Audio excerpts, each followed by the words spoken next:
नमस्कार, मैं दिनेश चौधरी।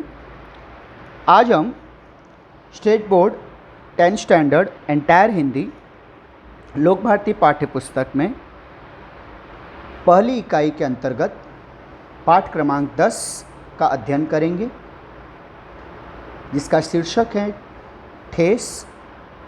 और इस कहानी के लेखक हिंदी साहित्य के प्रख्यात विख्यात अमर कहानीकार फणीश्वरनाथ रेणु जी, आंचलिक कथाकार फणीश्वरनाथ रेणु जी।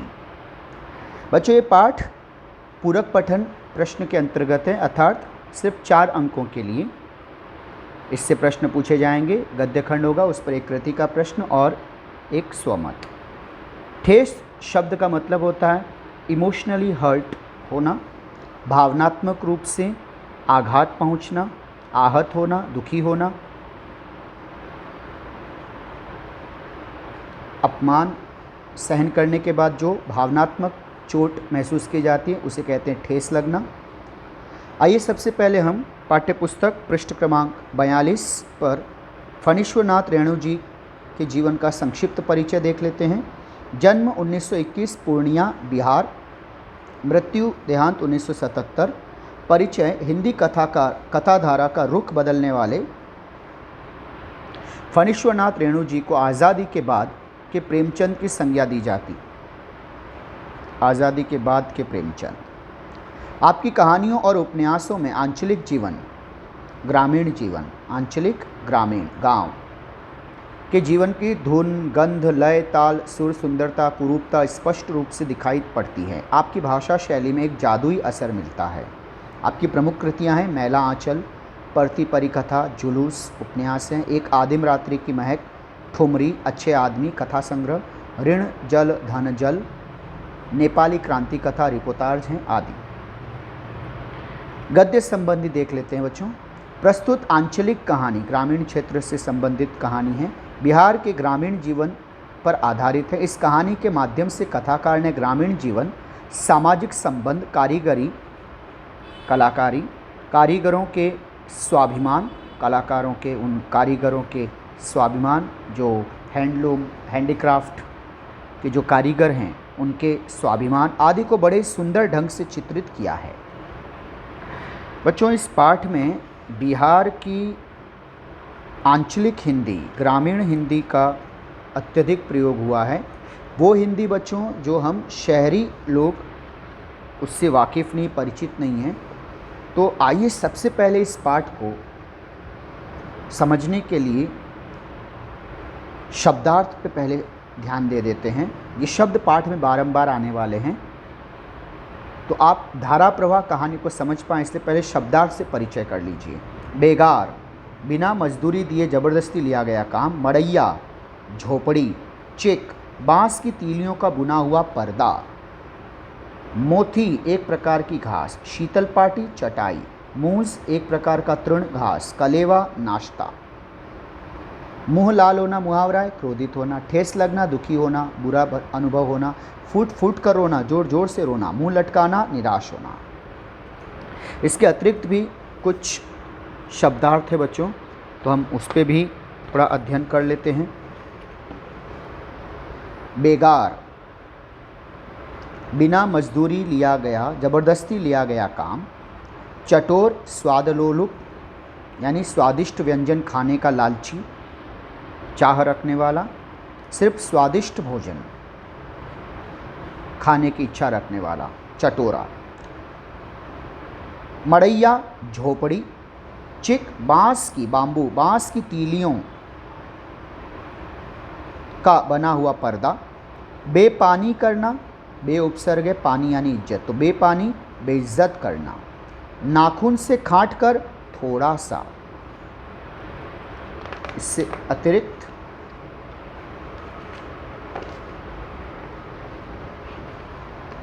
शब्दार्थ तन्मयता, लगन। मुंहजोर, मुंहफट। झाला, तीखापन। अधकपाली दर्द, आधे सिर में होने वाला दर्द। मोथी, एक प्रकार की घास। शीतल पाटी, चटाई। मूंस, एक प्रकार का तृण यानी घास। बेकाम, अनुपयोगी, बेकार।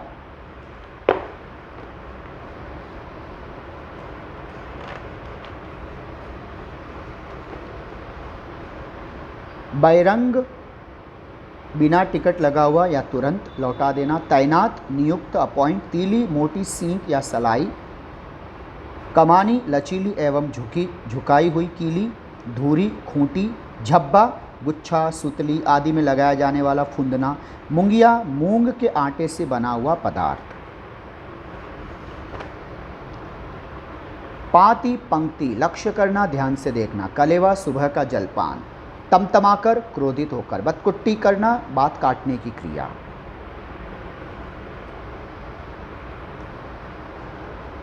अवाक, चकित, स्तब्ध। गमकोआ, सुगंधित। जर्दा, तंबाकू। जली भुनी रहना, नाराज रहना। मस्खरी, दिल लगी, चुहलबाजी। हनहनाता, बड़बड़ाता हुआ।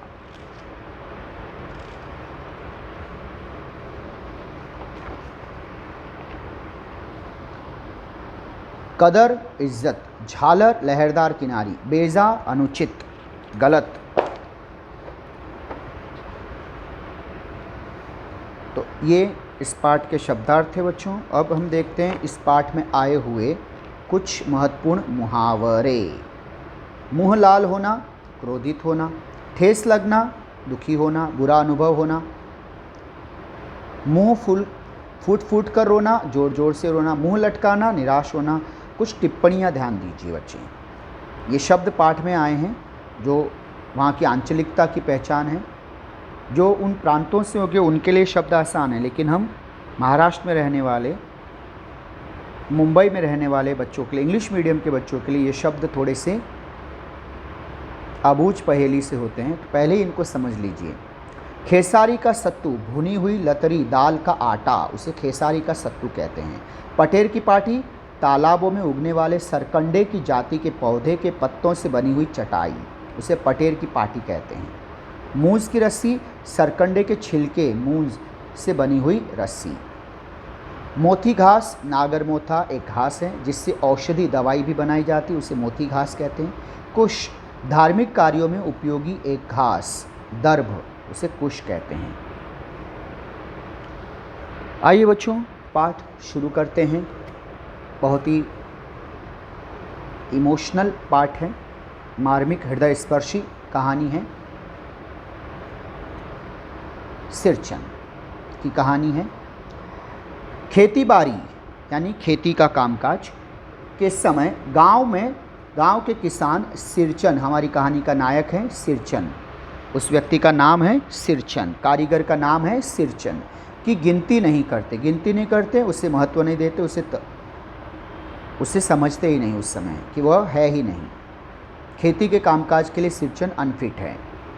लोग उसे बेकार ही नहीं बेगार भी समझते हैं। बेकार तो है ही, उसे बेगार भी समझते हैं कि उससे ज़बरदस्ती काम लिया जाए, बदले में उसे कुछ न दिया जाए। इसीलिए खेत खलिहान की मजदूरी के लिए उसे कोई नहीं बुलाने जाता सिरचन को। क्या होगा उसे बुलाकर? कारण दूसरे मजदूर खेत पहुंचकर जब 1/3 काम कर चुकेंगे तब कहीं सिरचन राय हाथ में खुरपी डुलाते हुए, औजार है ये खुरपी खेती के लिए, डुलाता हुआ दिखाई पड़ेगा।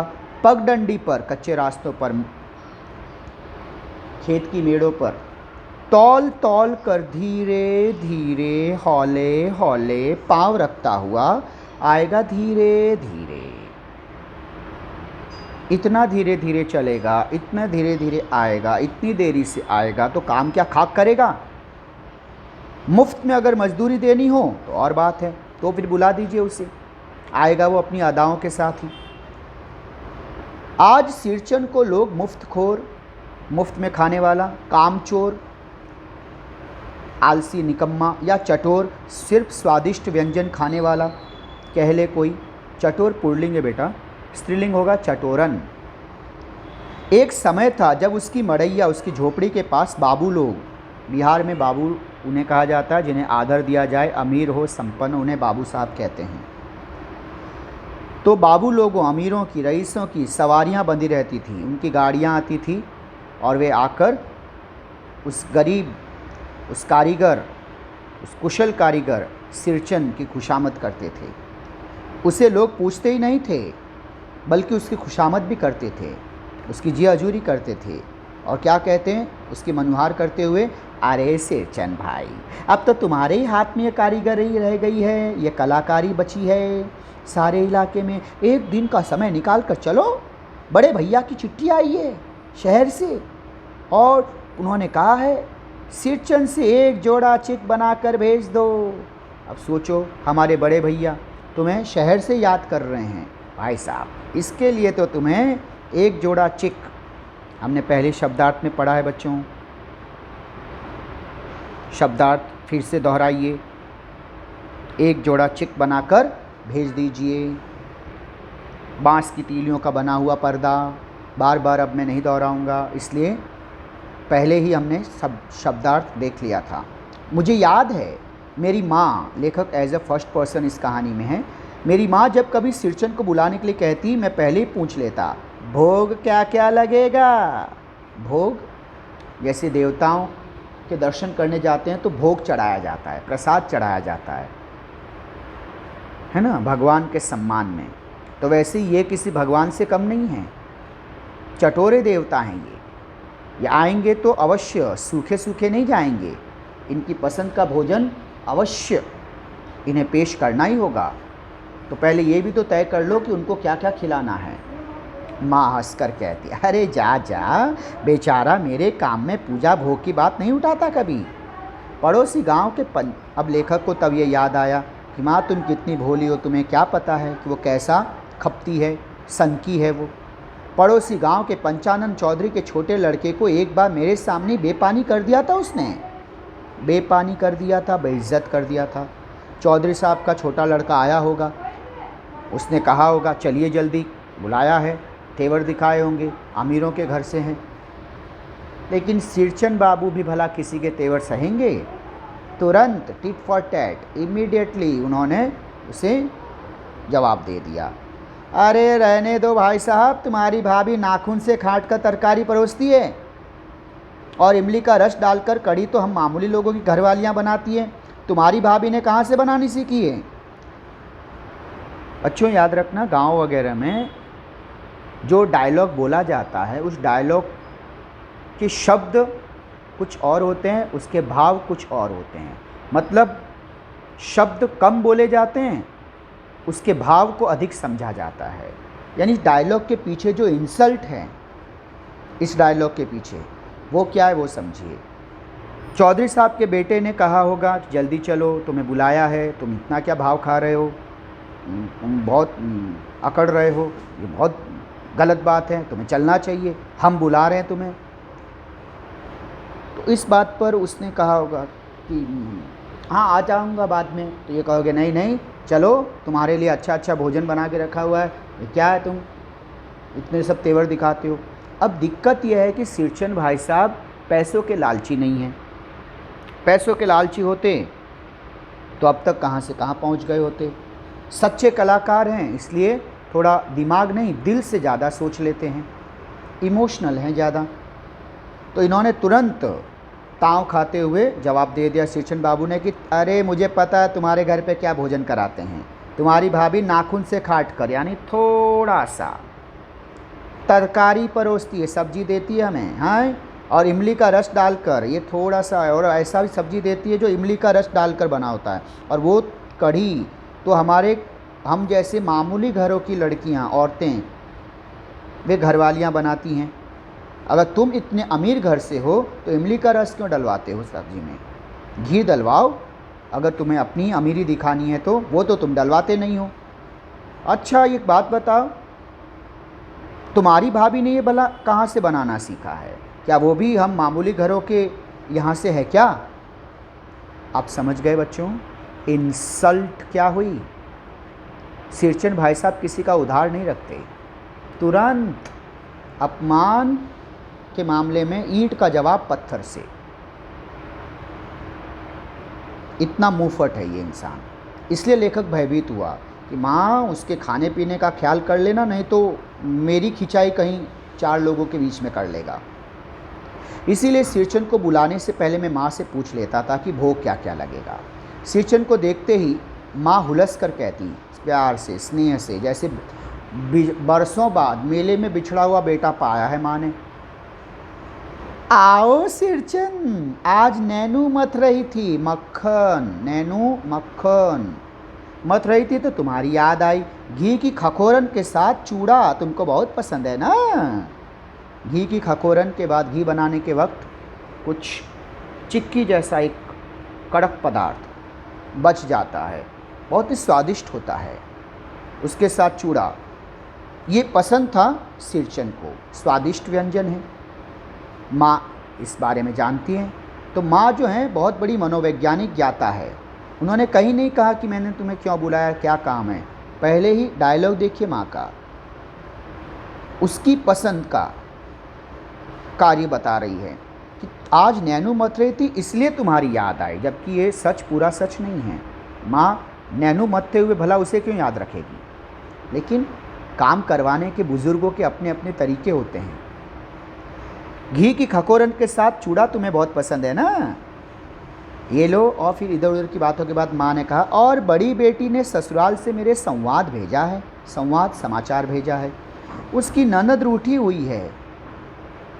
बेटी मेरी है, बेटी की ननद रूठी हुई है, उसके पति की बहन, और ननद की खुशियों का ख्याल रखा जाएगा तो मेरी बेटी भी खुश रहेगी।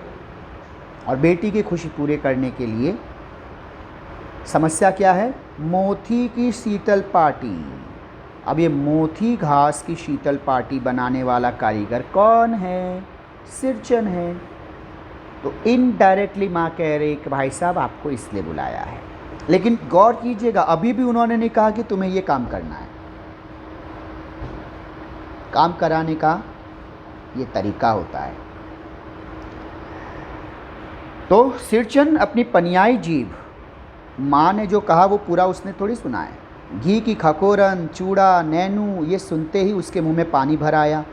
तो मुंह में जब पानी भर आया तो उस पनियाई जीभ को, मुंह में पानी भरा हुआ है, खाने की तीव्र इच्छा जाग उठी है। लपलपाती हुई जीभ संभालता हुआ हंसता है घी की सौंधी सुगंध सूंघ कर आ रहा हूँ काकी। सौंधी सुगंध, पवित्र खुशबू। नहीं तो इस शादी ब्याह के मौसम में दम मारने की भी छुट्टी कहाँ मिलती है काकी। अरे काकी, तुम मुझे नहीं बुलाती तो भी मैं ऐसे ही चला आता, क्योंकि मैं दूर से ही आपके घर की ये घी की सुगंध सुनकर मैं चला आया। मुझे पता था कि काकी आप कुछ मेरा पसंदीदा भोजन बना रही हो।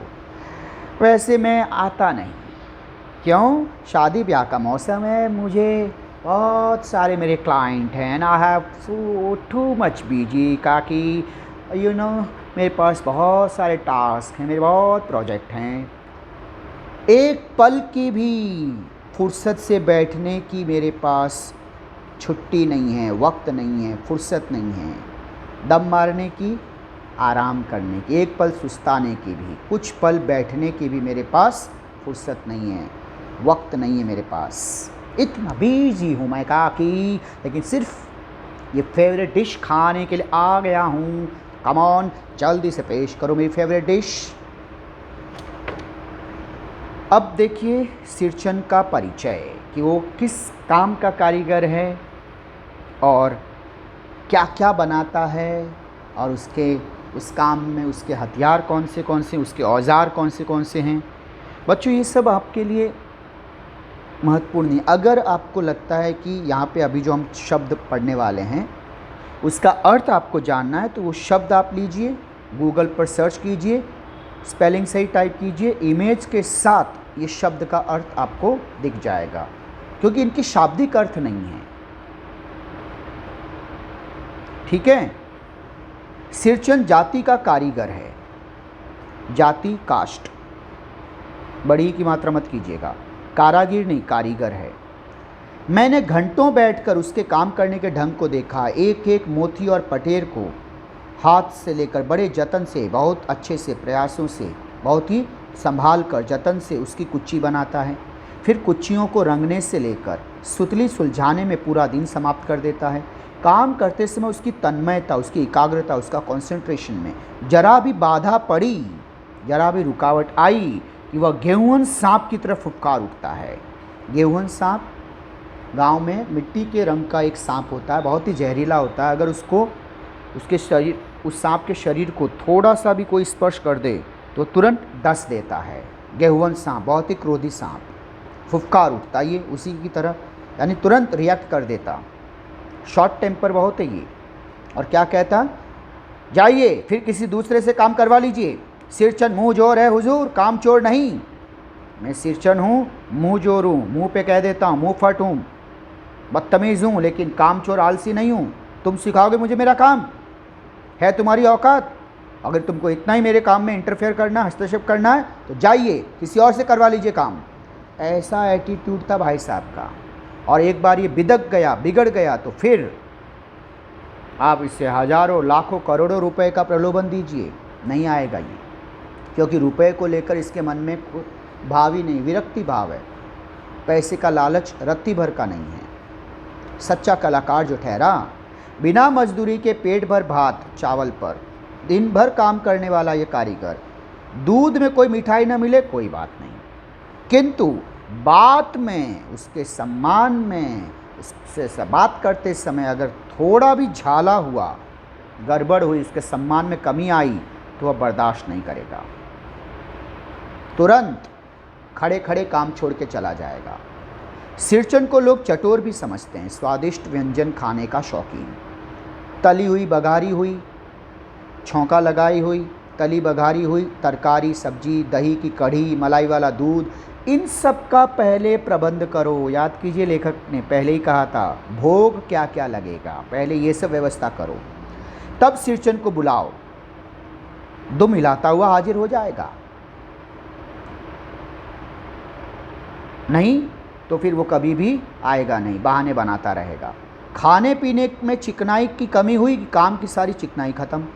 अगर उसके खाने पीने में ये जो इस तरह का वो खाता पीता है, अच्छा अच्छा व्यंजन, क्वालिटी चाहिए उसको, क्वांटिटी नहीं। कम होगा लेकिन स्वादिष्ट चाहिए। खाने पीने में अगर आपने उसको कंजूसी कर दी खिलाने पिलाने में, तो वह काम की सुंदरता जो करने वाला, जो अद्वितीय अद्भुत काम करके देने वाला है, वह सब खत्म हो जाएगा। फिर वह साधारण सा मामूली सा काम करके चला जाएगा, बल्कि कई बार तो काम अधूरा रख कर ही उठ खड़ा होगा। और बहाने क्या बनाएगा, आज तो अधकपाली दर्द से माथा टनटना रहा है।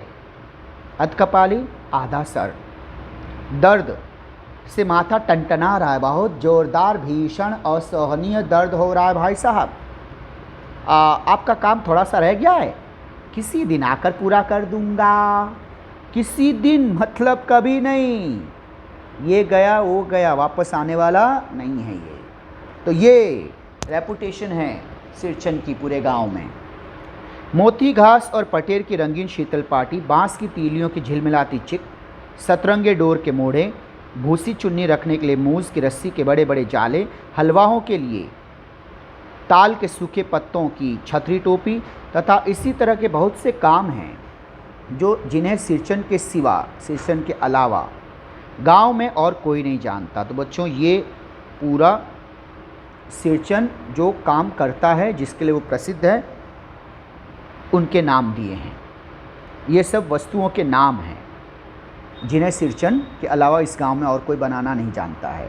या दूसरी बात है कि अब गांव में ऐसे कामों को बेकाम का काम समझते हैं लोग, कि क्या बेकार का काम है, क्योंकि ये सारी चीज़ें लोग रोज़ नहीं खरीदते, सीजनल हैं, ओकेजनली, फेस्टिवल सीजन है या शादी ब्याह है तब खरीदेंगे, तो लोग इसे बेकाम का काम समझ रहे हैं। अमीरों के शौक़ हैं ये, लोगों के गांव खेतीबाड़ी वाला काम गांव है, तो वहाँ पर ये सब कौन रोज़ रोज़ खरीदेगा, तो उनकी नज़र से यह बेकाम का काम हुआ। बेकाम का काम जिसकी मजदूरी में अनाज या पैसे देने की भला कोई ज़रूरत नहीं है, पेट भर खिला दो, काम पूरा होने पर एक आधा पुराना धुराना कपड़ा देकर विदा करो। पुराना धुराना ये सब शब्द युग में है, विदा करो, वह कुछ भी नहीं बोलेगा। तो इस तरह से सिरचन के बारे में लोगों की राय है। लोगों ने उसको टेकन फॉर ग्रांटेड भी लेके रखा हुआ है कि इतना अच्छा कारीगर है तो होगा। उस कारीगरी का, उस कलाकारी का पैसा देने से क्या फ़ायदा, पैसा कहाँ दिया जाए। हाँ, अच्छे से खिला पिला दो, उसके इतने नखरे झेल रहे हैं वही कम है क्या। गांव वालों की ये सोच है उसके बारे में। कुछ भी वह नहीं बोलेगा ऐसी बात नहीं है। सिरचन को बुलाने वाले जानते हैं कि सिरचन बात करने में भी कारगर है, कुशल हैं, सफल हैं, बहुत ही दक्ष हैं, प्रवीण हैं। महाजन टोले, महाजन मनी लैंडर, पैसों के व्यापारी, पैसों को ब्याज पे देने वाले, महाजन टोले उस मोहल्ले के। भज्जू महाजन की बेटी सिरचन की बात सुनकर तिलमिला उठी थी। ये बुलाने आई होगी। सिरचन महाराज थोड़े मूड में होंगे कि आलस में है कि आज नहीं जाना है, बुलाने आई होगी बिटिया। और बेटियां तो थोड़ी सी होती हैं कि उनके कहे हुए को तुरंत किया जाना चाहिए। तो बिटिया बुलाने आई, ये महाराज मूड में थे कि आज नहीं जाना है, आज आराम करेंगे। तो उसने कहा होगा जल्दी चलो, बुलाया है तुम, ये क्या तुम मुझे मैं कह रही हो तुम नहीं चल रहे हो। तो वो थोड़ा सा इसने कुछ हल्का सा और तेवर दिखाएगा, तिल मिला उठी होगी और उसने कहा होगा ठहरो, मैं माँ से जाके कहती हूँ, इतनी बड़ी बात, हाउ डेयर यू, तुम्हारी इतनी हिम्मत, मामूली से आदमी हो के हम जैसे अमीरों से बदतमीज़ी करते हो। माँ से तुम्हारी शिकायत करूँगी, फिर देखो तुम्हारी खबर लेती है वो।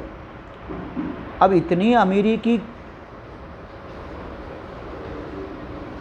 के तेवर देखकर सिरचन भला कहीं चुप रहने वाला है? बिल्कुल नहीं। तुरंत उसने इज्जत से बेइज्जत कर दिया और क्या बोला, अरे बड़ी बात ही है बिटिया, बड़े लोगों की बस बातें ही तुम लोगों की बड़ी होती है। हाँ, अगर ऐसा नहीं होता तो 2-3 पटेर की पार्टियों का काम मैंने तुम्हारे यहाँ किया और बदले में तुम्हारी अम्मा ने, जिससे तुम शिकायत करने वाली हो ना, उसने मुझे क्या खिलाया, सिर्फ खेसारी का सत्तू खिलाकर करवाया है ये काम। ऐसा कोई और इतना सारा काम कोई ऐसे साधारण भोजन में कोई करवाता है भला? आई बड़ी अमीरों वाली। हाँ, ये तुम्हारी माँ ही कर सकती है बाबूनी। ऐसे अमीरों के नाम पर गरीब तुम्हारी माँ ही है बिटिया, बबूनी बिटिया। सिरचन ने मुस्कुराकर जवाब दिया, इसे कहते हैं इज्जत से बेइज्जत करना। इस तरह मेरी सबसे इस बार, अब लेखक फ्लैशबैक से वापस आ रहा है, इतना सब सिरचन का परिचय हो गया। अब असली मुद्दा, सिरचन को क्यों याद किया गया। इस बार मेरी सबसे छोटी बहन पहली बार ससुराल जा रही है, विदाई है उसकी, विवाह के बाद पहली बार ससुराल जा रही है। मानू बहन का नाम है लेखक की। मानू के दूल्हे ने पहले ही बड़ी भाभी को, लेखक की बड़ी भाभी को लिखकर चेतावनी दे दी है, मतलब एक संदेशा भिजवा दिया था कि मानू के हाथों मिठाई की पतीली नहीं आएगी, कोई बात नहीं, लेकिन 3 जोड़ी फैशनेबल चिक और पटेर की 2 शीतल पार्टियों के बिना मानू आई तो समझ लीजिएगा एक मीठी अपनेपन भरी शिकायत है, एक मनुहार की गई है, एक निवेदन किया गया है कि हाँ वो ज़रूर भेजिएगा, हाँ या ख्याल रखिएगा ये। अब भाभी ने इस बात पर हंसकर आगे कहा, अगर ये नहीं भेजा गया तो बैरंग वापस, क्या तुरंत आपको वापस भेज दिया जाएगा। किसे? मानू को, मतलब उस बहना को छेड़ा गया, हंसी ठिठोली की गई। अब विदाई का समय है तो 1 सप्ताह पहले ही सिरचन को बुलाकर काम पर तैनात करवा दिया माँ ने, तैनात करना नियुक्त। और माँ ने उससे क्या कहा, देखो सिरचन, इस बार मैं तुम्हें ना नई धोती दूंगी, और वो भी कैसी, असली मोहर छाप वाली धोती। वो ब्रांड का नाम है बच्चों, धोती का ब्रांड मोहर छाप, कीमती धोती है। मन लगाकर बेटा काम कर, हाँ दिल लगाकर, और कुछ ऐसा कर कि देखने वाले देखते ही रह जाएं कि मेरी बेटी की ससुराल में तेरी इस कारीगरी का डंका बजे और सभी तेरी इस कारीगरी से मेरी बेटी वहाँ पर सभी का मन जीत लें, अच्छा प्रभाव पड़े। इसके पति ने जो मांग की है वो वस्तु तू अच्छे से बना दे ताकि मेरी बेटी का पति यानी दामाद खुश हो जाए। जाते ही पहला ही प्रभाव अत्यधिक अच्छा पड़े ताकि जीवन शुभारंभ अच्छे से हो, एक सकारात्मक रूप से हो। अब सिरचन महाराज वैसे ही खुश, बात की मिठास हो गई, और उसे पता था सिरचन को हर बार लेखक के घर पे आवभगत की जाती थी, उसका सम्मान सत्कार होता था, खिलाने पिलाने में उसकी कोई कमी नहीं रहती थी। अब ये भाई साहब आ गए हैं। अच्छा, एक बात मैं आपको स्पष्ट करना चाहता हूँ बच्चों, आप कहेंगे सर ये उसको ऑर्डर दे दिया वो अपने घर पे काम करेगा, नहीं। गांव वगैरह में ऐसा होता है कि जब कभी ये कारीगर या इस तरह के काम होते हैं, वो लोग जिनके यहाँ काम होता है उनके घर पे जाके काम करेंगे, और ये सारा सामान जब वो बनाएंगे, दर्जी हैं कपड़े सिएगा तो वो उनके घर पे आएगा, ये कारीगर हैं ये उनके घर पे जाके काम कर रहा है, जब तक सामान पूरा नहीं बनेगा वो उन्हीं के घर पे बैठ के काम करेगा। और जब घर पे बैठ के काम कर रहा है तो इनके पूरे खाने पीने, इनके सारे मेहनताना पैसा तो देना ही, लेकिन ये पूरे खाने पीने की चीज़ें भी आप ही को देनी है, मतलब जिनके घर पे काम कर रहे हैं उन्हीं की जिम्मेदारी है। हाँ, ये अलग बात है कि सिरचन के लिए वो लोग गांव वालों ने पैसा नहीं देना, ये पहले से तय करके रखा है, वो अलग बात है। आई होप आप समझ गए होंगे कि ये लेखक के घर पे क्यों आया है काम करने। पान जैसी पतली छुरी से बांस की तीलियों और कवानियों को चिकनाता हुआ सिरचन अपने काम में लग गया। रंगीन सुतलियों में झब्बे डालकर वह चिक बुनने बैठा। 1.5 हाथ की बिनाई देखकर ही लोग समझ गए थे कि इस बार एकदम नए फैशन की चीज़ बन रही है। अब कहानी में ट्विस्ट। वो कार्यक्रम, वो उत्सव ही क्या, वो घर परिवार के बड़े कार्य ही कहा जहाँ पे कोई व्यवधान न हो, झगड़ा न हो, रूठना मनाना न हो। तो मझली भाभी आ गई अपना टैलेंट लेकर, उनसे रहा नहीं गया कि ये सारा काम काज अच्छे से कैसे हो रहा है, रुकावट क्यों नहीं पड़ी अब तक। देखिए मझली भाभी का कैरेक्टर। मझली भाभी से रहा नहीं गया, पर्दे की आड़ से बोली, पर्दे के पीछे से वे बोली, पहले ऐसा जानते कि मोहर छाप वाली धोती देने से अच्छी चीज़ बनती है तो भैया को खबर भेज देती। सिरचन भाई साहब अपना अच्छे से काम कर रहे थे, भाभी जी आई, पलीता लगा के चली गई। इनसे रहा नहीं गया, तुरंत अपने मायके की बड़ाई करते हुए, अपने मायका, अपनी माता जी के घर मायका की बड़ाई करते हुए बोली, अरे सिरचन, अब ये जो डायलॉग है ना, इसमें पता है सिरचन की इंसल्ट है, क्या है वो आपको बता रहा हूँ। वो ये कह रही है कि होगा तू बहुत बड़ा कलाकार, लेकिन तेरी औकात, तेरी कीमत है सिर्फ मोहर छाप वाली धोती, मतलब तू इसी में बिक गया। अगर मुझे पता होता कि तू इतना अच्छा काम करके देता है लेकिन तेरी कीमत, तेरा दाम सिर्फ यही है, अगर ये मुझे पहले से पता होता तो मेरे भाई साहब को बोल देती और वो तुझे मोहर छाप वाली धोती भेज देते, और तब यही जो अच्छी चीज़ें हैं वो मेरे मायके में होती।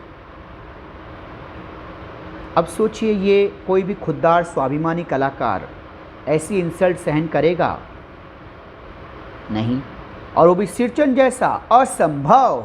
तो देखिए टिट फॉर टैट अब यहाँ से शुरुआत होती है। काम में व्यस्त सिरचन के कानों में बात पड़ गई, व्यस्त, बिजी, मशरूफ, बिजी है ये।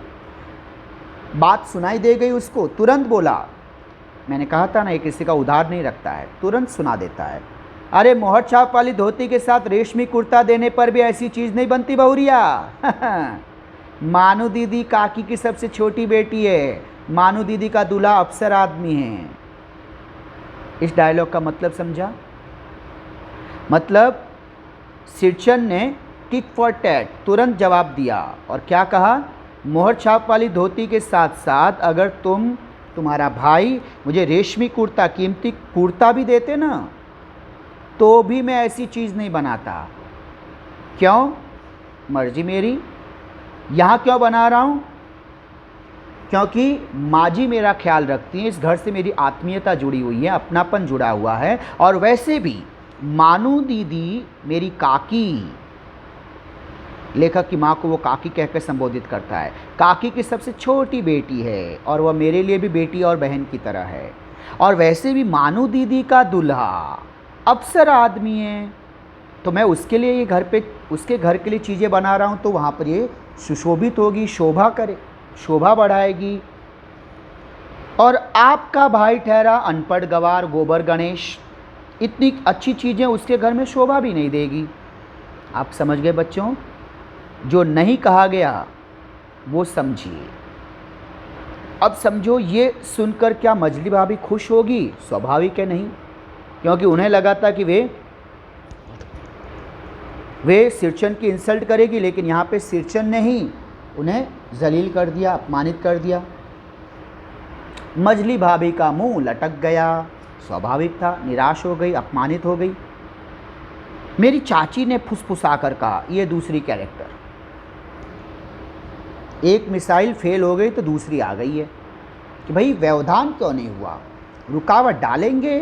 तो फुसफुसा कर बोली, किससे बात करती है बहू, मोर छाप वाली धोती नहीं, मूंगिया लड्डू। बेटी की विदाई के समय रोज़ मिठाई खाने को जो मिलेगी, देखती है ना। चाची ने भी अपनी नाराज़गी प्रकट कर दी। किसके संदर्भ में? सिरचन के। उन्होंने भी कभी ऐसे न ऐसे किसी अवसर पर सिरचन से उसको अपमानित करने के लिए जबान चलाई होगी और सिरचन भाई साहब ने उधारी रखी नहीं होगी, तुरंत जलील कर दिया होगा। तो चाची ने धीमी आवाज़ में कहा, क्योंकि ज़ोर से कहती तो सिरचन चाची को भी लपेट लेता। तो दिलासा देते हुए चाची कहती है मजली भाभी को कि भाई मेरी तरह तू भी है। किससे बात करती है बहू, मोर छाप वाली धोती नहीं, मूंगिया लड्डू, भुक्कड़ है ये, चटोरा है ये। पता है ना हमारी घर की बेटी की विदाई होगी, उस समय रोज़ मिठाई जो खाने को मिलेगी इसको, देख ले, यही है असली वजह है, खाने के लिए आया भुक्कड़। अब खैर इस तरह से ये दिन बीत गया। अब दूसरे दिन चिक की पहली पाँति में सातों तारे जगमगा उठे, यानी इतना सुंदर काम उसने बदस्तूर जारी रखा। 7 रंग के सतभैया तारा, अपने काम में मगन, अपने काम में खोया हुआ सिरचन को खाने पीने की भी सुध नहीं रहती, उसको ख्याल नहीं रहता। चिक की सुतली में फंदा डालकर उसने पास पड़े सूप पर निगाह डाली।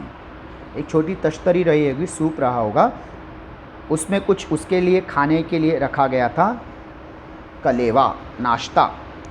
अब बच्चों सुबह का नाश्ता भी अच्छा होता है गांव वगैरह में, और सिरचन महाराज तो पहले से ही अपने गांव में वर्ल्ड फेमस थे कि ये कुछ भी रूखा सूखा नहीं खाते हैं, इनकी फेवरेट डिश होनी चाहिए।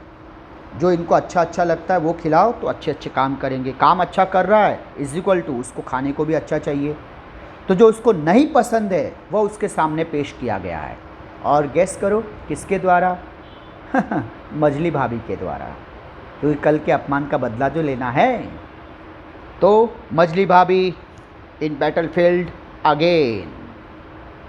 डे 2, चिवड़ा और गुड़ का एक सूखा ढेला। गुड़ इंडियन कैडबरी है ना, गुड़ खाने से खून बढ़ता है। गांव के किसानों का, मजदूरों का प्रिय खाद्य, प्रिय भोजन गुड़ के साथ गुड़ का एक सूखा ढेला। मैंने लक्ष्य किया, लेखक वहाँ से गुजर रहे तो उन्होंने ध्यान दिया, सिरचन की नाक के पास 2 रेखाएं उभर आई।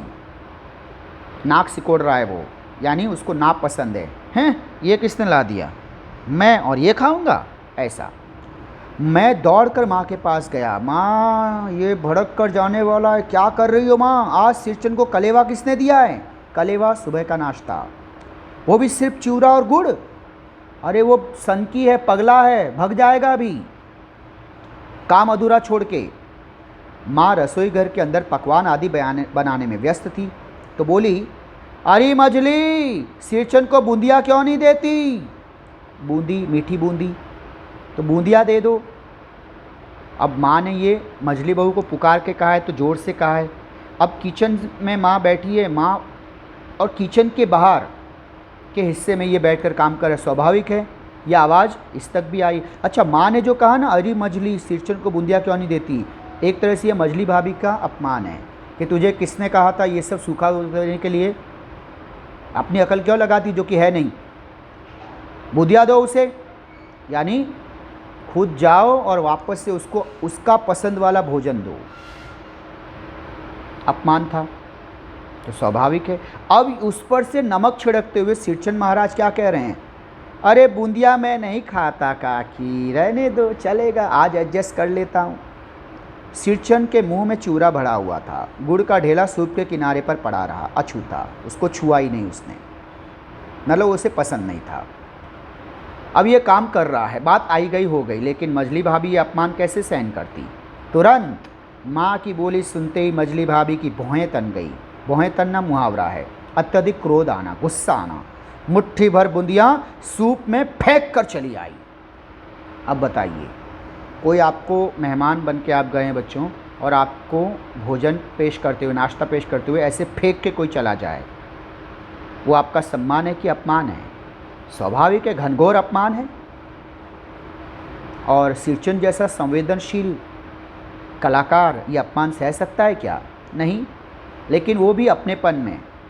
देखिए कैसे ताना मारता है।